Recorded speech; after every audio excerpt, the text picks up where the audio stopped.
ಬೀದರ್ ನಗರಕ್ಕೆ ಆಗಮಿಸಿದ ಜವಳಿ ಕಬ್ಬು ಅಭಿವೃದ್ಧಿ ಮತ್ತು ಸಕ್ಕರೆ ನಿರ್ದೇಶನಾಲಯ ಕೃಷಿ ಮಾರುಕಟ್ಟೆ ಸಚಿವರಾದ ಶಿವಾನಂದ ಪಾಟೀಲ್ ರವರಿಗೆ ಬೀದರ್ ವಿಧಾನ ಪರಿಷತ್ ಸದಸ್ಯರಾದ ಭೀಮರಾವ್ ಬಿ ಪಾಟೀಲ್ ರವರ ಅಧ್ಯಕ್ಷತೆಯಲ್ಲಿ ಬೀದರ್ ಜಿಲ್ಲೆಯ ರೈತರ ಜೀವನಾಡಿಯಾಗಿರುವ ಬಿಎಸ್ಎಸ್ಕೆ ಕಾರ್ಖಾನೆಯ ಆಡಳಿತ ಮಂಡಳಿಯವರು ಹಾಗೂ ರೈತರ ಜೊತೆಗೂಡಿ ಭೇಟಿ ಮಾಡಿದರು.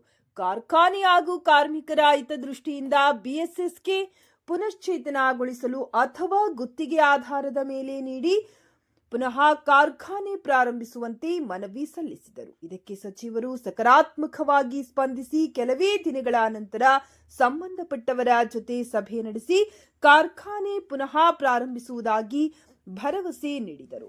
ಈ ಸಂದರ್ಭದಲ್ಲಿ ಬಿಎಸ್ಎಸ್ಕೆ ಕಾರ್ಖಾನೆಯ ಆಡಳಿತ ಮಂಡಳಿಯ ಅಧ್ಯಕ್ಷರು, ಸದಸ್ಯರು ಮತ್ತು ರೈತ ಮುಖಂಡರು ಉಪಸ್ಥಿತರಿದ್ದರು. ಕೋರ್ಟಿಗೆ ಹೋಗಿದ್ದೇವೆ ಸರ್, ಕೊಡ್ರಿ ಅಂತದಾರಿ ನನ್ನ ಜೈಲಿಗೆ ಹಾಕ್ರಿ, ಎಲ್ಲಿ ಕೊಡ್ರಿ ಅಂತ ಹೇಳತ್ತಾರ ಸರ್ ಚೇರ್ಮನ್ ಸರ್. ನಮ್ಮ ರೊಕ್ಕ ಬಂದು ಸರ್ ಬಳಸ್ಕೊಂಡ್ರು. ಹೌದು ಸರ್, 57 ಜನರದು 1,39,00,000 ರೂಪಾಯಿ ಆಲ್ರೆಡಿ ಬಳಸ್ಕೊಂಡ್ರಿ ಸರ್. ಫ್ಯಾಕ್ಟ್ರಿ ಅಕೌಂಟಿಗೆ ಜಮಾ ಆಗ್ಯದ, ಅದು ಸಹಿತ ಯೂಸ್ ಮಾಡ್ಕೊಂಡ್ರೆ ಸರ್. ಕೋರ್ಟಿಗೆ ಹೋಗಿದ್ದೇವೆ ಸರ್, ಫಸಲ ಆಗ್ಯದ್ರಿ, ಹೋಗಿದ್ದೇವೆ ಕೋರ್ಟಿಗೆ ಬಸ್ಲ ನಾವು ಎಲ್ಲಿ ಕೊಡ್ರಿ, ಎಲ್ಲಿಗೆ ಹಾಕ್ರಿ. ಪ್ರಾವಿಡೆಂಟ್ ಫಂಡ್ನು ಕಟ್ಟಿಲ್ಲ ಸರ್, ಗ್ರಾಚ್ಯುಟಿನೂ ಕಟ್ಟಿಲ್ಲ. ಏನ್ ಮಾಡ್ಬೇಕು ಸರ್? ನಮ್ಗೆ ಏನ್ ಮಕ್ಕಳು ವಿದ್ಯಾಭ್ಯಾಸ ಮಾಡ್ಬೇಕಾ, ಮಕ್ಕಳು ಮದುವೆ ಮಾಡ್ಬೇಕು ಸರ್. ರಿಟೈರ್ಮೆಂಟ್ ಆಯ್ತು, ಈ ದಿನ ಹೋಗ್ಯಾವ ನೋಡ್ರಿ ಮಾತಾಡ್ತಾರ ಅಂತ ಹೇಳಿ ಪೆನ್ಷನ್ ಬರೋದು ಸರ್, ಕೊಡು ಹೊತ್ನಾಗ ಇದನ್ನೆಲ್ಲ ನೋಡ್ತೀವಿ. ಏನ್ ಸಾಧ್ಯ ಅಷ್ಟು ಸರ್. ಓಕೆ.